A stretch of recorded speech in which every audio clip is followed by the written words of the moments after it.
Shalom, shalom, everybody. Ariel Tzadok here from the KosherTorah School, found online at www.KosherTorah.com. In our class now, I'm going to discuss what is probably going to be a controversial topic, certainly controversial within the context of religion and philosophy, and maybe a little bit more controversial than that too. I guess we'll see. This is my Torah Basics 101 Plus series, in which I'm addressing Torah Basics. And I call it Basics Plus because, as you know, the focus here at our KosherTorah School is the experiential spirituality of what we call the prophetic Kabbalah, the old schools of Ma'aseh Merkava. And just for the record, for those of you who are our, supporting students who are actually like members of our school who receive our private appropriate teachings, I take you in a different direction than most of my peers. Most of my peers love to address the academic and the philosophical, and that's all well and good, but that doesn't really get you anywhere. If anything, it'll take you around in a big circle. I take you up and out because that's the way it was supposed to be. Now, we are in the process right now. We're in the middle of July 2021. In the process of revamping, renewing the entire KosherTorah.com website. It's going to be brand new from beginning to end. Everything's going to be different. We're going to have, the monitored access and logins, and we're bringing it into the 21st century.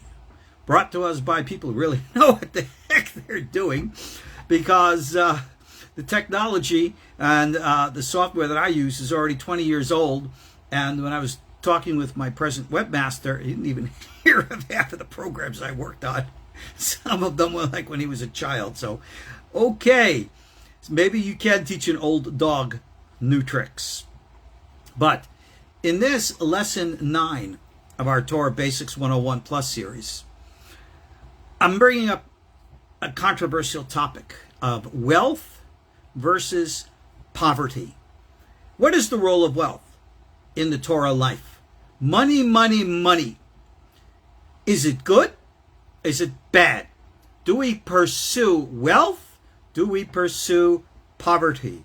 Do we pursue the spiritual and avoid the physical? Or, the other way around? Which is it? You might think that this is a simple question. You might think that this has an easy answer. But what you're going to learn from all the sources I'm going to bring you now, it's not that black and white. Now, let's look towards the beginning. Tanakh, the Bible itself. We look at the history of the characters portrayed to us in Tanakh. We can look at people like the people whose lifestyles are, of course, brought to us in the greatest detail. The Patriarchs, Abraham, Isaac, and Jacob.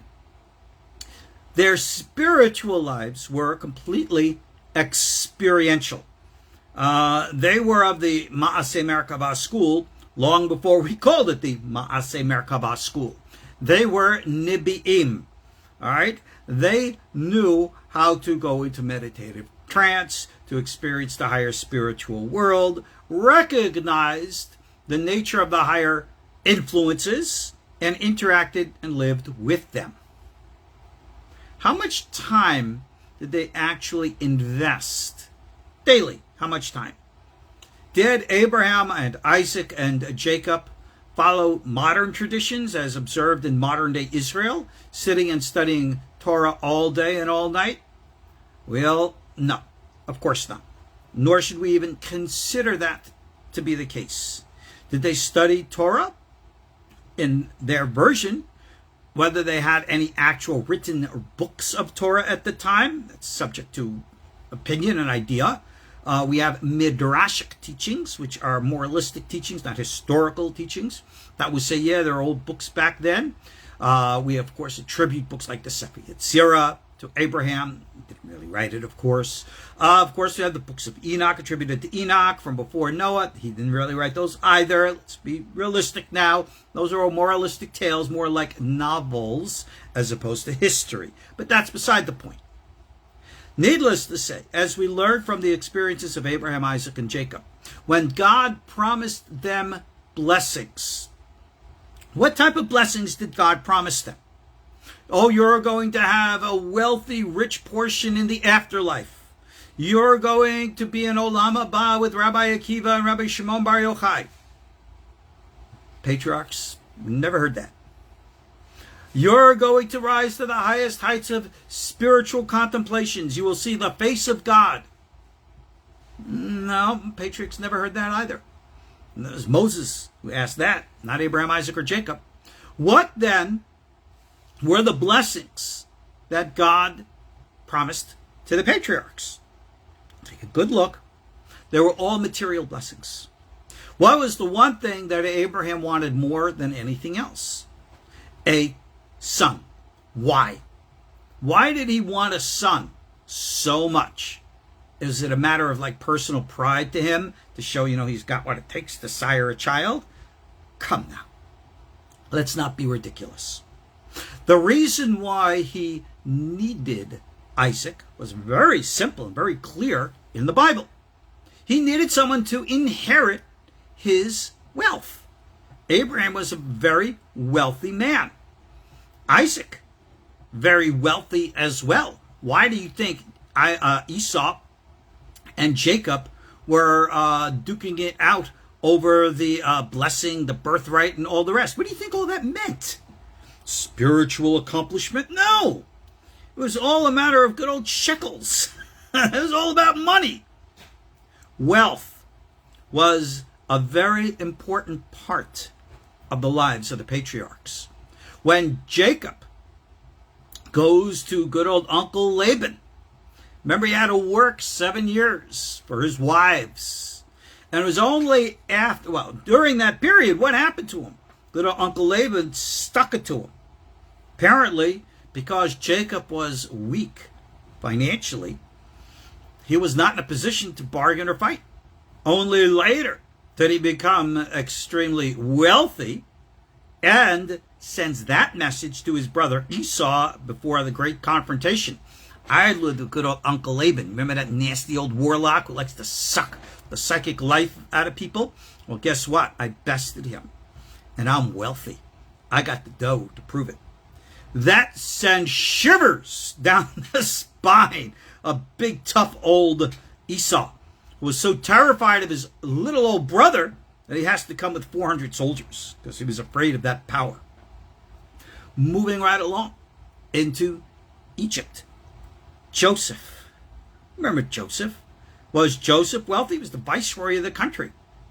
He was naturally, by the nature of his personality, I don't know if I should use the word erudite. Maybe today people would use the word he had class. So that when Joseph was brought into the house of Potiphar, Potiphar actually could see very clearly that this was not some, stinky old slave brought down from Canaanite. This is a kid who had character. This is a kid who had, morals and resolve. And of course, the issue with the episode with his wife proved. And don't think that Potiphar didn't realize the truth of what happened. Because if he really thought Joseph was guilty, he would have had him executed on the spot. Just had to get him out of his house. And what happened?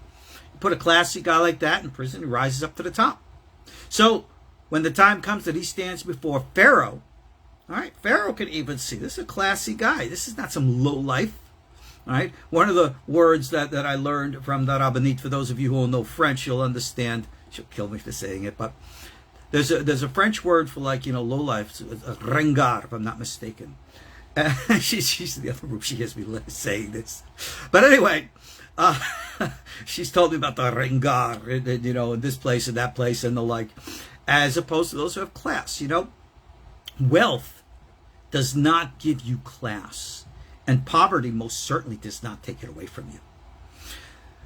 Down here in Tennessee, especially in old Monroe County where we used to live, we had a lot of people who were good old hillbilly folk. And let me tell you something about some of those hillbilly folk. They had class. They had morals. They had values. They had education. The guy who we bought our original house in Tellico was a professor of mathematics. Our new property, which we've acquired, our neighbor's a professor of calculus. Okay, so, and these people, there's Southern culture and all the rest, but they have class. Now, that's not a matter of finances. It's a matter of your own integrity. Joseph was able to rise above all adversity. And of course, God was with him. We all know the famous story. So here he becomes viceroy of Egypt. Now, I'm going to digress just for a quick moment to address a political question. Look at what Joseph did in Egypt. They all knew, Pharaoh knew, Joseph knew, the famine was coming. Did they notify the public so that the public could prepare? No, they didn't, did they? They conspired against the public and kept that information classified. And using insider trading information, Joseph and Pharaoh conspired to do what? Impose a tax. People were having abundance. They didn't mind paying a tax. And then all of a sudden, as prophesied, right, the abundance was gone. People needed food. So they had money. They came to the government and says, feed us. The government said, sure, we're more than happy to sell you. And they did. Until eventually the people ran out of money. So the people said, feed us. They said, well, you got property. We'll buy your property. All the property reverted to the hands of government. Feed us. Still need more. Okay, well, we'll take your possessions. Finally, they sold themselves. Essentially, what Pharaoh and Joseph conspired to do was to create the first socialist state. And you could say, well, that wasn't so bad. It kind of worked out for them, didn't it? Well, tell that to the descendants of Joseph and, of course, the extended family, the children of Israel. Now, remember, as the children of Israel were enslaved in that socialist state of Egypt, it wasn't done by force of arms. It was done with deception. I will refrain from further comment for fear that my words can be construed as to possibly having modern application. How's that? Okay? Let's move back to our topic. Poverty. Wealth. Well, what about it? All throughout the Bible, wealth was considered the sign of a blessing from God, and poverty was the sign of lacking a blessing from God. Nowhere throughout the entire biblical descriptions do we ever find the blessings of God to be exclusively spiritual without, of course, being physical. When God promises to restore the land of Israel after the exile and all the rest, it does give the great promise of the new covenant in Jeremiah 31. Of course, I'm sure many of you know that the Christians use that language to express their own ideas of their so-called new covenant. But okay, whatever. But other than that, other than Isaiah's words of a new heaven and a new earth, the abundant blessings of the Messianic age are all supposed to be political and economic. You're supposed to be not necessarily wealthy like King Solomon, but having what you need. And not just in limitation, but in abundance. And that has always been considered the blessings of God. Now, let's just reference King Solomon for a quick moment. As you know, King Solomon was considered one of the wealthiest men possibly of all times. And in the end, it says that his heart was turned away from God.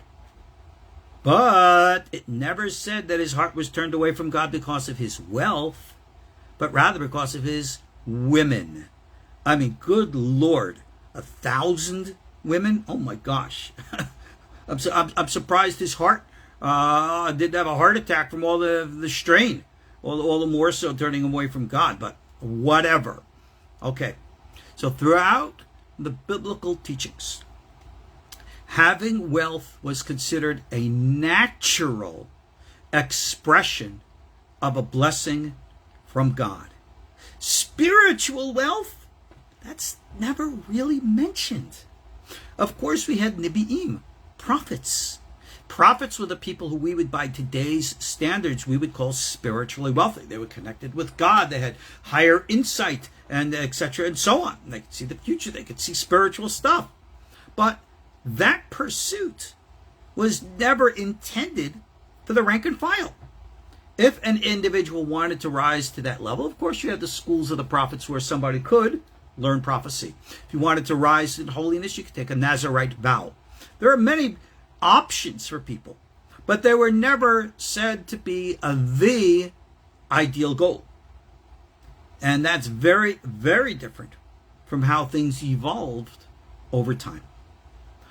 Moving forward through history. During the days of the first temple, there was no distinction between physical blessings, spiritual blessings. They were all one and the same. The physical world was considered great and equally holy to the spiritual. There was never a distinction made. But now we come into the period of the second temple. During the Babylonian, Persian times, nothing really changed. People were doing what they were doing, and they were learning and living and growing in the same way. The Semitic mentality, the Hebraic mentality continued. But as that was growing, as that was being maintained in the Middle East, something else was growing in Greece. During the time of the century or so before the coming of Alexander the Great, of course, you had the great minds growing in Athens of Socrates and Plato and Aristotle and the like. And amongst these Greek philosophers, there arose this concept, an idea, foreign to Torah. Do you hear me now? Foreign to Torah, which stated, yes, God is so high and sublime, he must be pure mind, pure thought. And any form or semblance of anything physical must be mundane, detached, separate. It came to the point where in which in their theologies they believed that there was the God who created the heavens and then this other God who created the earth. And this developed into a schism, a duality between what we come to call the mind and thought, being equated to the spiritual, that's good. And the body, equating to physical needs, that's bad. And that duality arose in the Greek philosophy. And needless to say, from there, pretty much spread around the world. And especially in the Judaic traditions, you'll find a very strong dosage of both Aristotelian and Platonic thought, both from the days of the Gemara all the way through to modern day philosophy, hashkafa, and the like. And if you ever actually go back and take a philosophy course at a university and actually read and study Plato or Aristotle, you will clearly see the genesis of their ideas and how they have evolved and grown and become part and parcel of Judaism and many other religions, Christianity and Islam also. And that's just the way it is. So, it's based upon this concept and idea that we have now a dichotomy of the physical and the spiritual. During the days of the Second Temple, this became very pronounced because one of the schools that grew up in Greece was called the Stoic school, where in which they believed, everything of the mind is good, everything of the body is bad, and therefore we should detach and separate from all unnecessary physical things.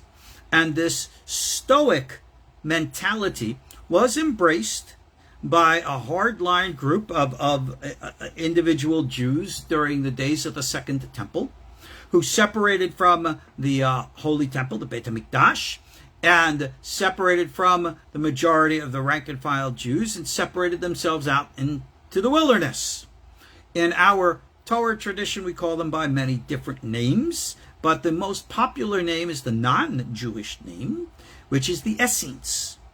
And they were a Stoic community.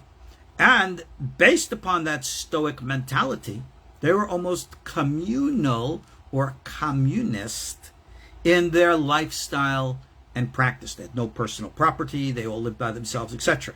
Now, that was a very extreme element. Part and parcel of their extreme economic and political philosophy was, of course, their religious spiritual philosophy, which led them to extreme behaviors in religion, including violence. They are the ones who provoked the civil war with Rome. It was that philosophy which was originally embraced by the historical school of Yeshu and his followers, which led to the entire ostracization, which later, evolved Christianity. Now, our sages were also wise in the way. They also knew how to separate from the unclean. That's why they were called perushim, separate ones. But their mentality, still influenced as it was, because the whole world was, by Greek ideas and philosophy, recognized the nature of the real world and sought to ground people in a balanced way of how to have the best of all worlds. So when you read the philosophy of the majority of our sages, they're always telling you to walk the center path. But don't think other ideas are not represented.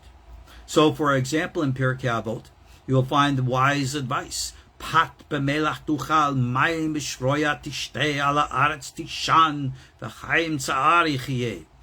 Eat your bread with salt, drink your water in moderation, sleep on the floor, and live a life of hardship. I think it's the best word for tzarot. That betrays a certain mentality.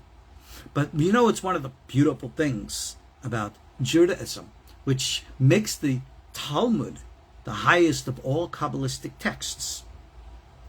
The Talmud is quantum Torah. You know what quantum means, right?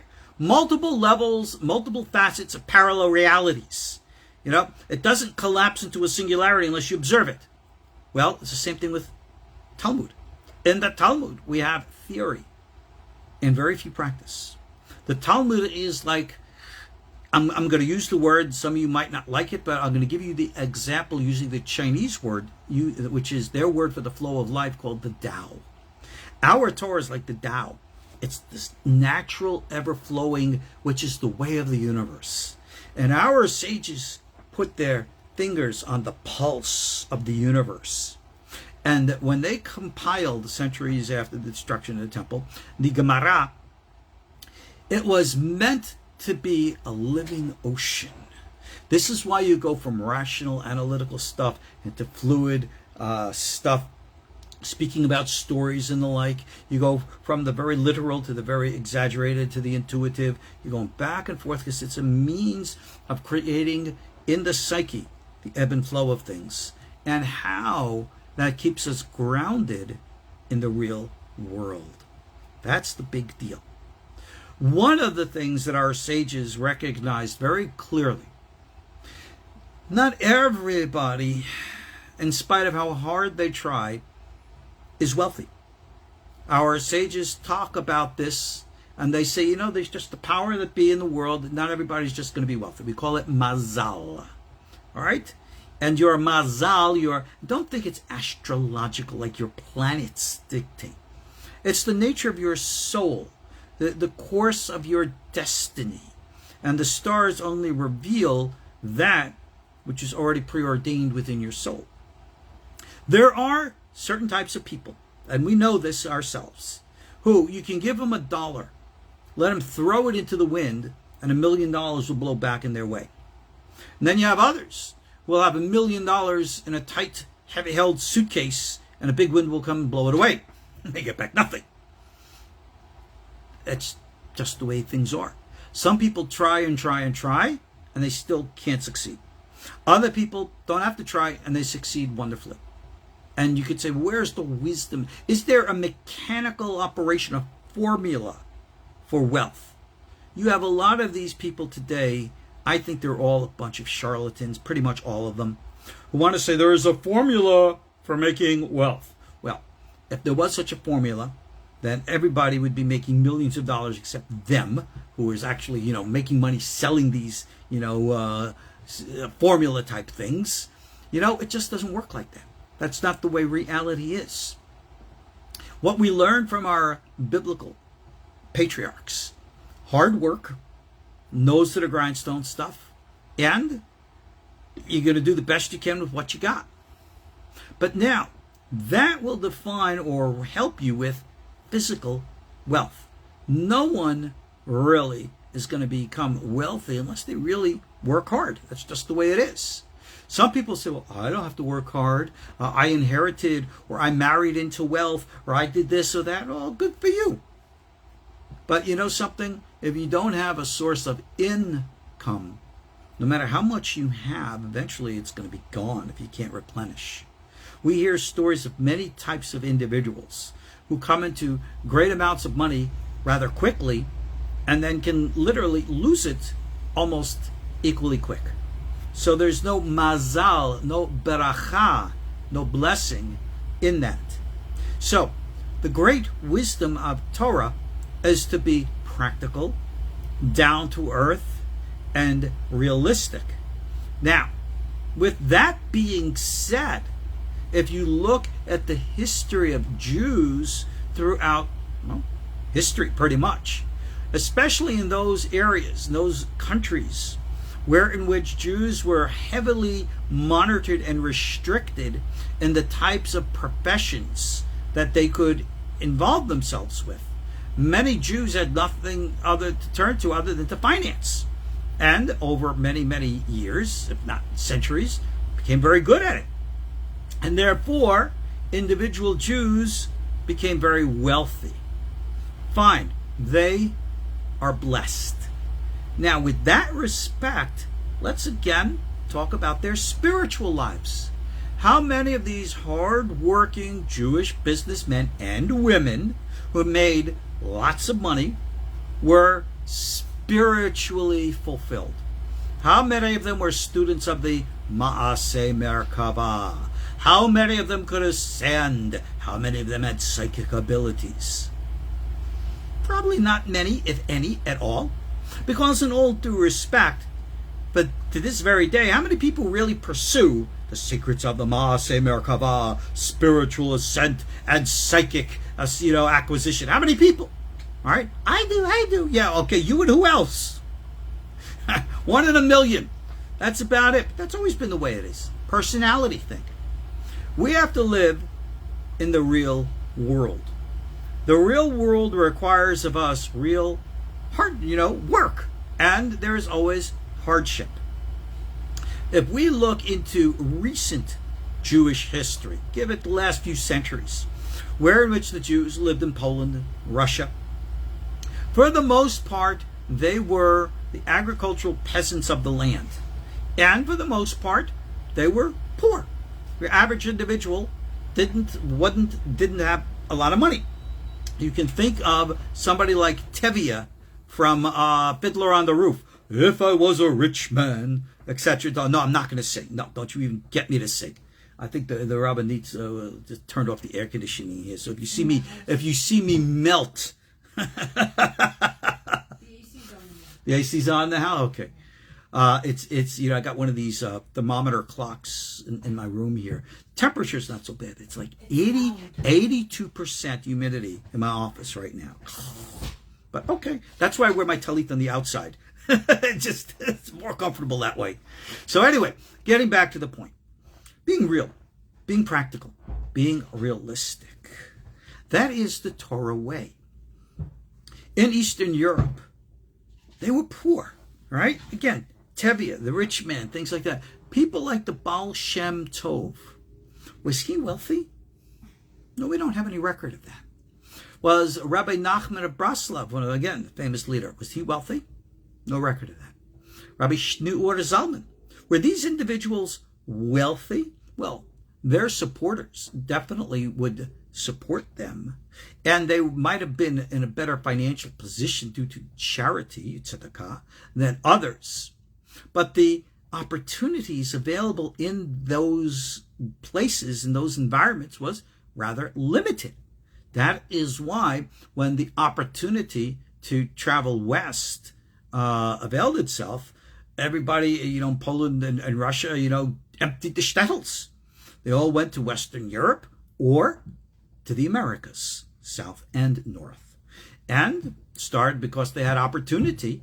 It led them to becoming wealthy. Here's a history most people do not know. Here in North America, when many of the Jews, starting in about the 1860s or so, original came in from Germany and then later from Poland, Russia. There was prejudice here in the United States. Everybody knows that. There's anti-Semitism. Many Jewish individuals seeking wealth moved here into the South. And they moved specifically into communities in like Mississippi, Alabama, Tennessee, Georgia, and were not so much welcomed in white communities, but were warmly welcomed in the black communities. And they set up businesses, and you had long-standing Jewish communities in these old, towns that were there for up until like, I don't know, maybe the 50s or the 60s when the kids, finally moved up and moved out. But the history of the bond and the relationship between the communities, what today we call the African American and the Jewish community, American communities, they were family. And if anything that we need to mourn today in modern politics is the loss of that natural bond that put together peoples over a period of a century or more. That's one of the greatest shames. But anyway, enough of me waxing off to the side here. Getting back to having a good life and a good living. We are taught something about the Ma'aseh Merkavah tradition. You should know. Where it says you want to have this Ruach HaKodesh, then you need, amongst things, you have to be powerful, right? And you have to be strong, and you have to be wealthy. You got to have richness. Now, some people will, hold on a second. Pirkei Avot says, who is truly wealthy? One who is satisfied with his portion. Well, okay, I agree with that. Just to digress for a minute. Satisfaction with one's portion is great. But yet, how do you know what your portion is if you don't strive to better it at all times? Now, that's the big balancing act. Because, yes, you should make every effort possible to better your lot in life. That's just common sense. If anything is the definition of normal, that is. So in that respect, when we seek God's blessings, the wise words of the Torah that came to us from the prophet, being facetious, Benjamin Franklin, who said, God helps those who help themselves. Now again, just to wax political for a moment, it is not the job of government to take care of anyone at any time in any way. The concept of the government taking care of us from cradle to grave kind of stuff is foreign and possibly contradictory to the Torah way. Government should not be taxing people and then taking that money and using it for whatever purposes that government sees fit. We know of this. Why? Remember who did that? King Solomon. And he used the money to build himself a palace, of course, to build a Beit HaMikdash, personal, public, very, very fuzzy line there, kind of like things in modern day Israel. And what happened when he passed away? The people, of course, said, can we have relief from this intense tax burden? And the older, wiser sages said, you know something, we've done the building projects. Let's relieve people and give them relief. But the younger people said, oh, no, can't do that. Government has to be in control. So they said, no. Rehoboam, the son of Solomon, said, no, not going to give you any relief. We'll double your taxes. Why? For the public good. What do you think the public said? It's for our good? I got something for your good. You could go to blazes, right? And that's when Israel and the tribe said to Judah, we quit. Off you go. And that's when the country of Judea was started, and Israel went its own way. It was a political tax revolt in modern day times. It's not the role of government. Even within the context of what we call the laws of the Noahide, Sheva Mitzvot, where the government is obligated to make laws of justice, they're also required not to steal. Now, what about social services?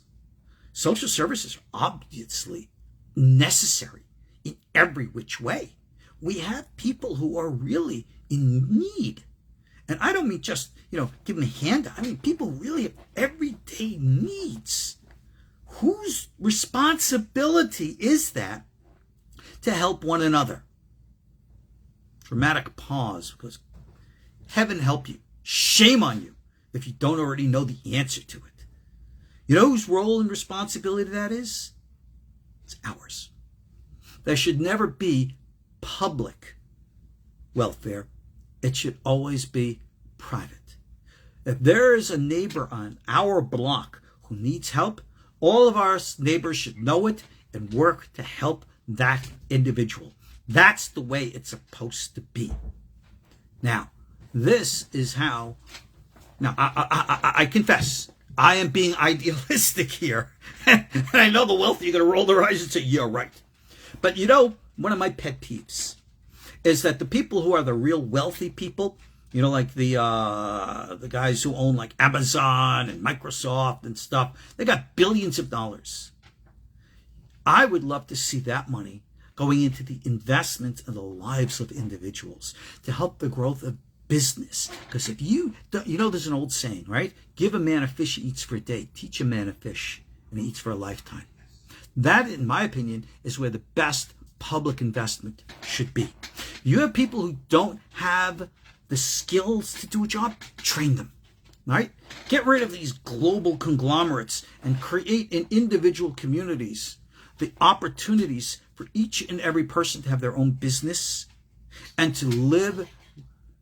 What? Don't worry about them. Sierra is here. You want a snack, sweetie? Yeah. Like I've always told you guys, responsibilities in this world. So when I got my little girl here, little snackums, no endorsement meant. Here.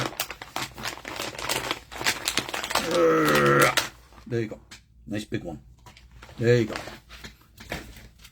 This is the fulfillment of everything I've been telling you about being practical and down to earth.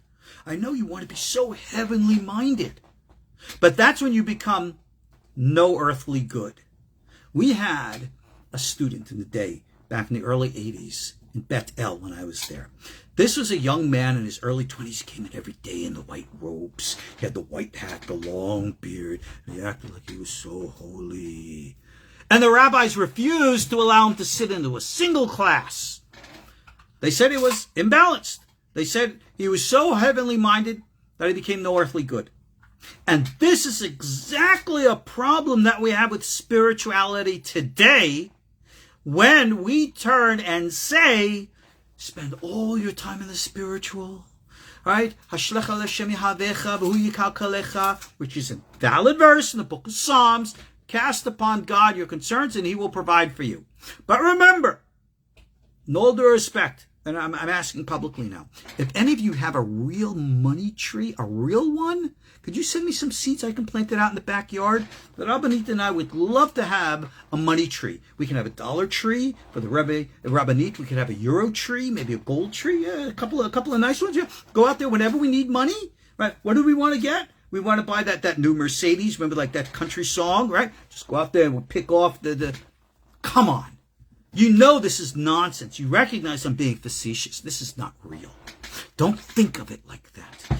God is not Santa Claus that he's just going to give you. You have to work for things. It is our responsibility to help one another. This is the mentality. This, in my opinion, is the solution to everything. If we can actually, as human beings, work with, help with one another. Somebody says a new motorcycle. What's wrong with buying a motorcycle? I ride a motorcycle. I know many rabbis who ride motorcycles. So what? All right? I don't have to be an Essene living in Stoic poverty. Now, at the same time, I'm not ostentatious. Now, I know individuals who are, in quote, teachers of Torah, and they wear these fancy $1,000 suits. They live in these big mansions and the like. No, I don't consider that a wise investment. Now, I have a motorcycle. You're right. I got a Harley. No, I don't have a $40,000 trike and stuff like that. Yeah, that would be nice, but, I can't bring myself to say I need that, or I want it so much that I'm willing to put that kind of a money into that kind of a thing as opposed to elsewhere where it might be needed. So that's me. But if you look at like people like Warren Buffett, one of the richest guys in the world, lives a simple life. This is what our sages have always taught us. It's okay to be blessed. It's okay to have opulent wealth. But it's not a matter of what you have. It's a matter of what you do with what you have. I remember giving a class a long time ago when I was living in California. Somebody's talking about the problem when you can't even get a livable wage. Well, I know what that's like. There are times in my life I know what that's like. And like I said, we have to make every effort. This is why I don't like the, in quote, Rabbi will back me up on this, the, in quote, slave mentality of having a 9-to-5 job. If you want to make money today, you have to, in quote, think out of the box. You got to think like a business person, man or a woman. Do something on your own. Create something of value for yourself. And pray for God's blessings. Learn how to be a business person. The greatest problem here, we've been in business here as our school for 30 years. And I've been a great, I don't want to say great rabbi. I don't want to be so ostentatious to think myself. I pray that I have been of service as a good rabbi. But I know I'm a lousy businessman. I never took a business course. I'm never like that. But thank God, God's provided. And that's just the way it is. And I know for a fact that hard work, creative thinking, these are the things and ways of how people can get ahead. And don't think that this is in contradiction to spirituality.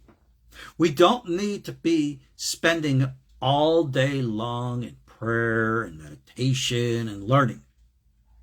With that being said, you can spend the entire day in prayer and meditation while at work.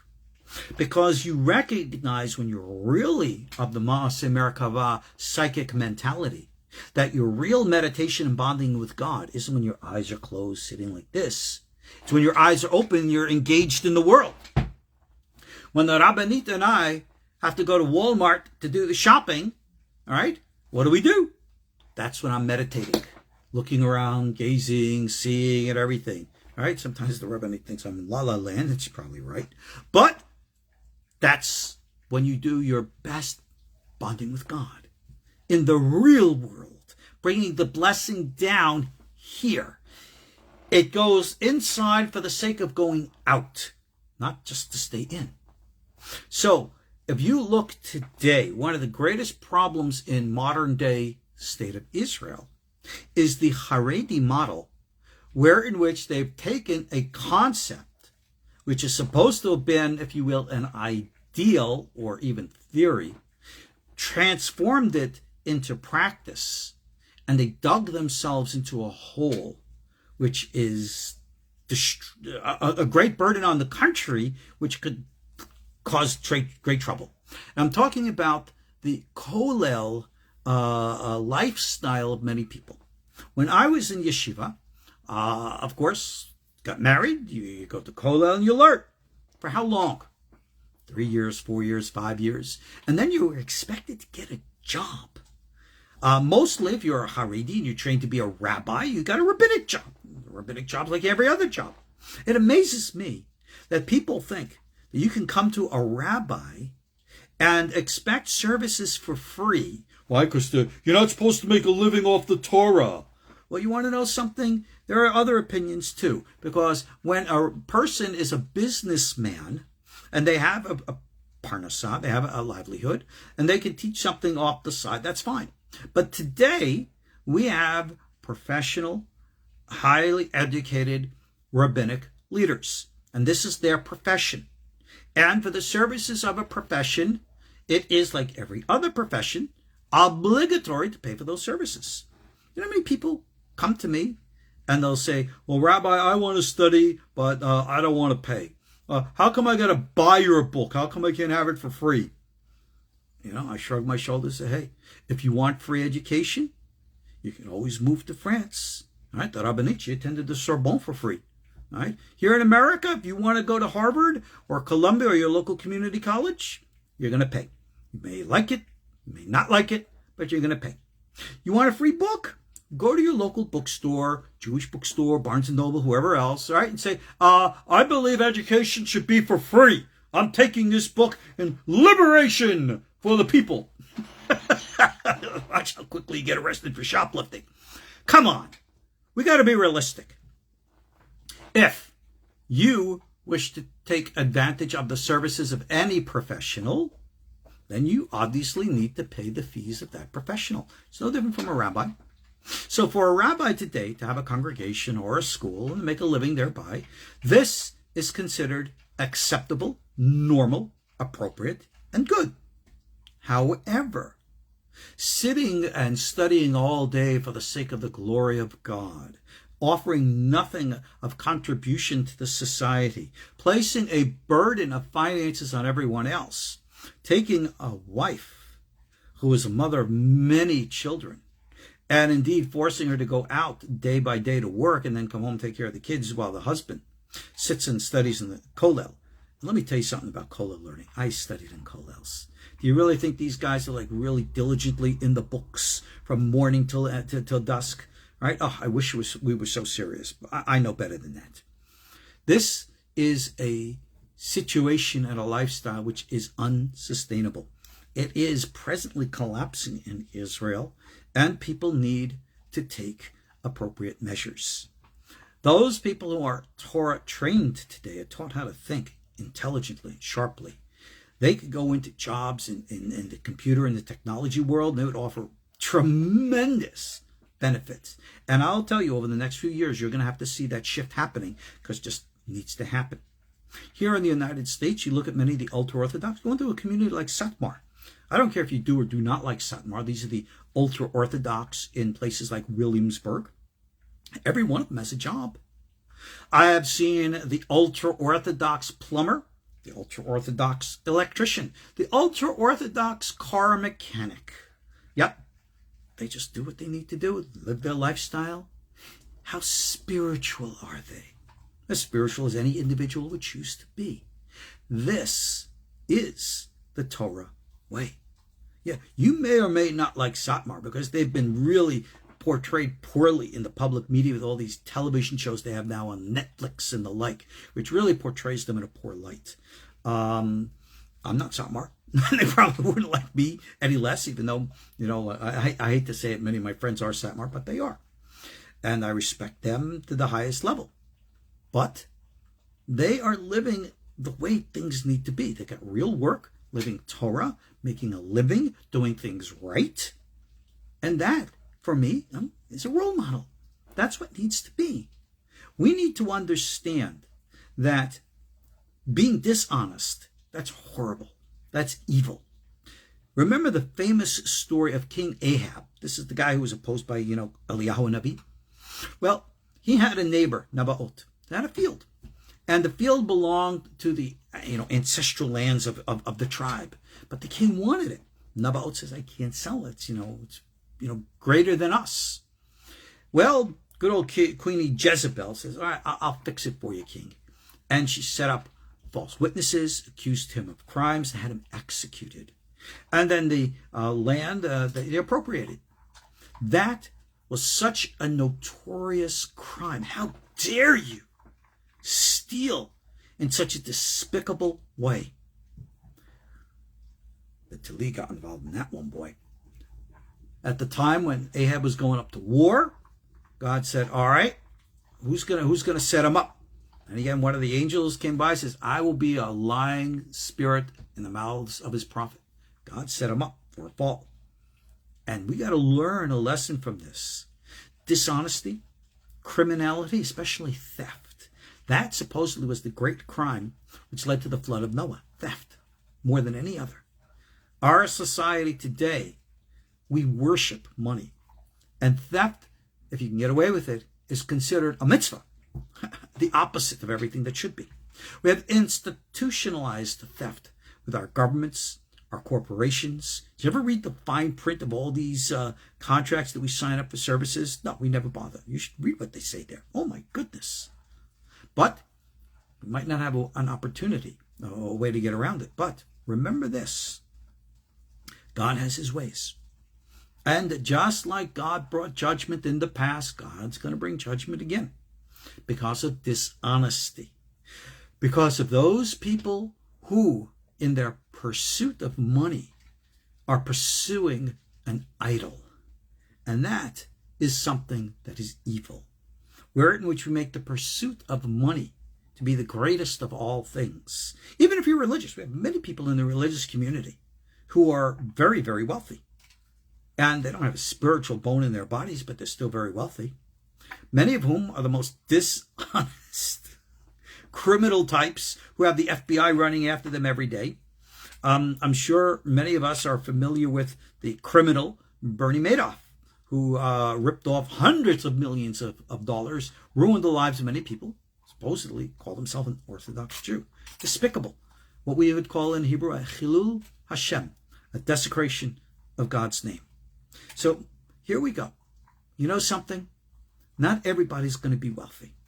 To say, God wants you to be rich is a lie. And anybody who tells you that is lying. The acquisition of wealth is not the greatest acquisition.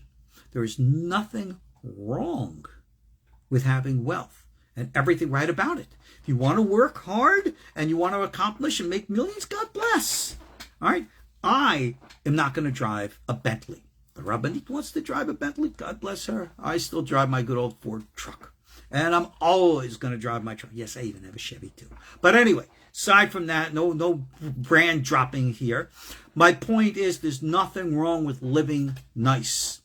But don't be ostentatious. Remember I talked to you about class? I talked to you about good old hillbillies out in Monroe County.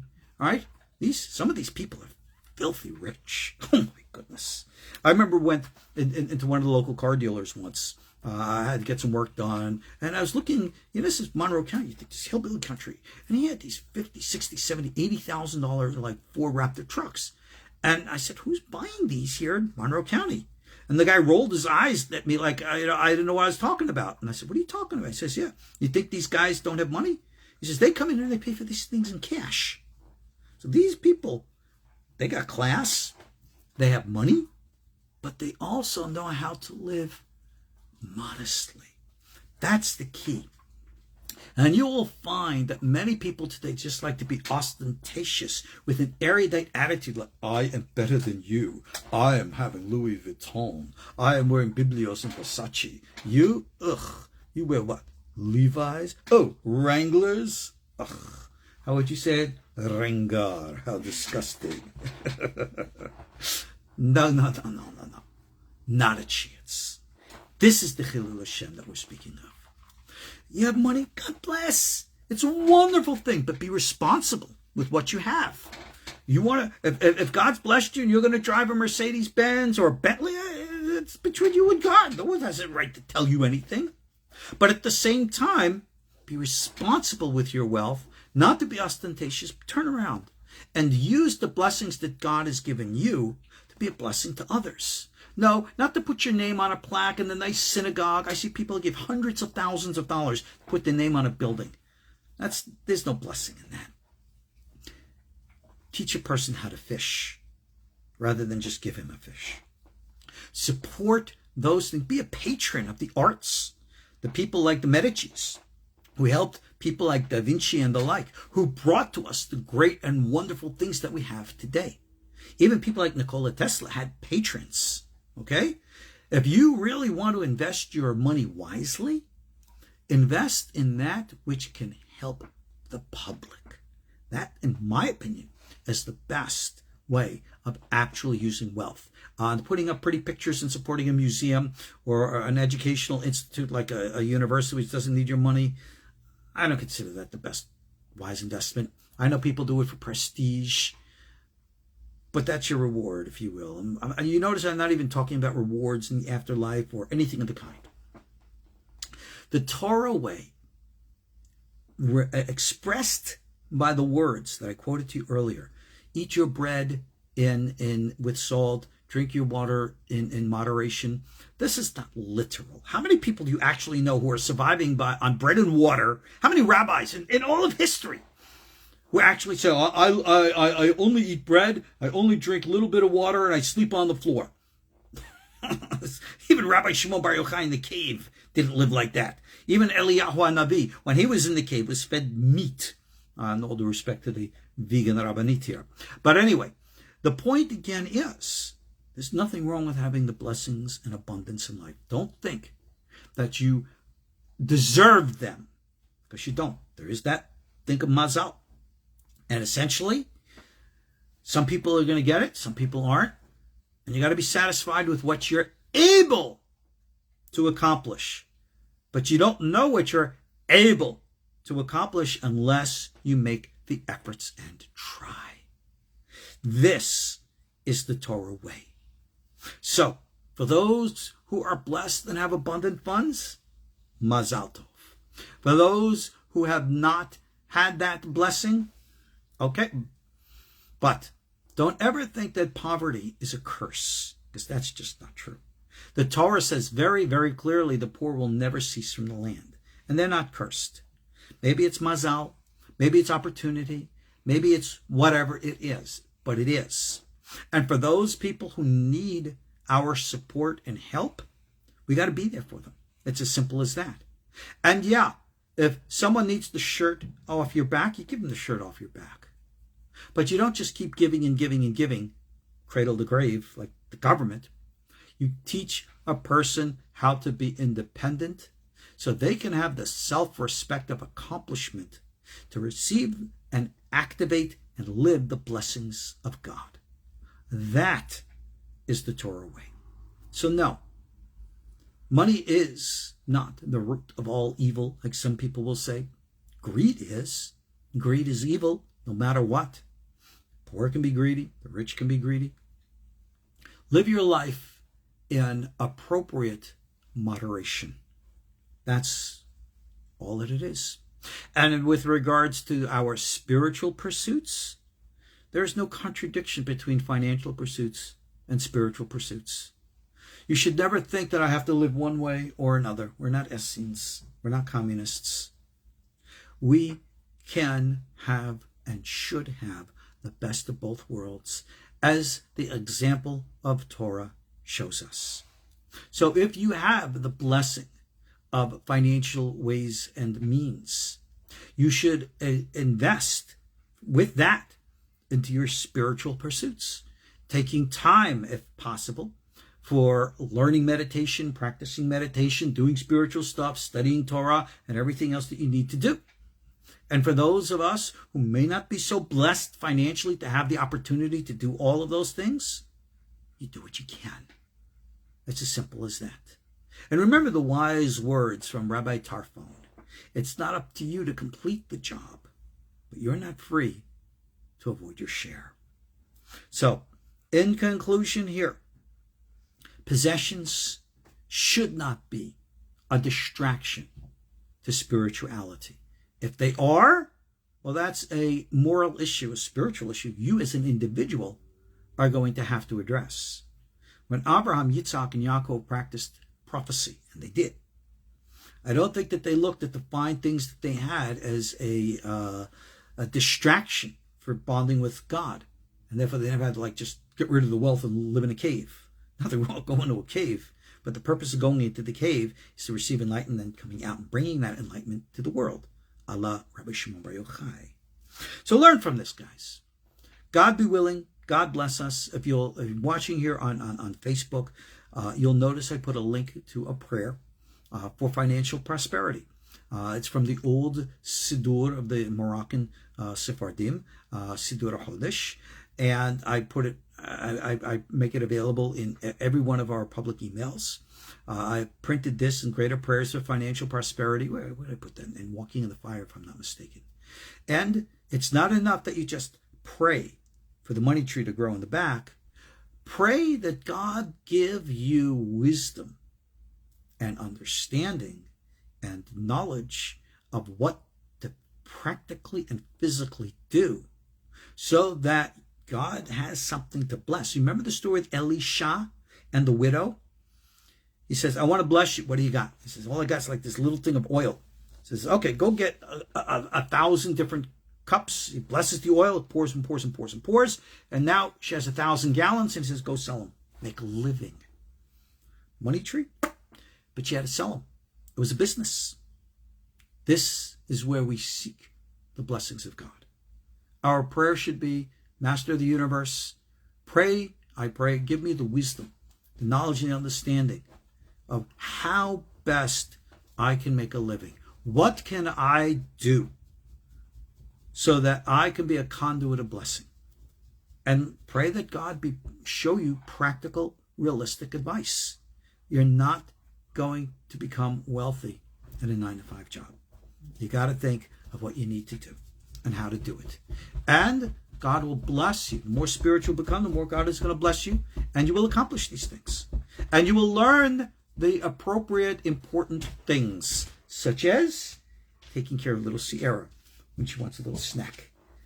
Right? This is one of the greatest blessings that we have in life. Right? That God provides us with the opportunity to provide for others. And I am proud and honored that I can fulfill that in my life. And I pray and bless every one of us should be able to do that as well. That is the true way of blessing. That is the true way of Torah. You agree? Yes? Okay. Sierra agrees. You should know. If I tried to take the camera and put her up here, I'd mess things up. So sorry, I can't do that. She used to jump up on me all the time and sniff into the camera. Sierra doesn't do that. She just likes her little snacks. So she's sitting here waiting for the snack. But okay, guys, that's pretty much it. No conflict between physical and spiritual, but be practical, realistic, and accomplish both. This is the Torah path. I'm your host, Ariel Bar Tzadok. If we can be of any service to you here at our KosherTorah School, take a look online, see what the opportunities we have for your, educational stuff. Got plenty of courses and a whole bunch of other stuff there that, talking about business, might be a wise investment of your, funds. Check it out and see. We'll be in touch. God bless. Take care. Shalom.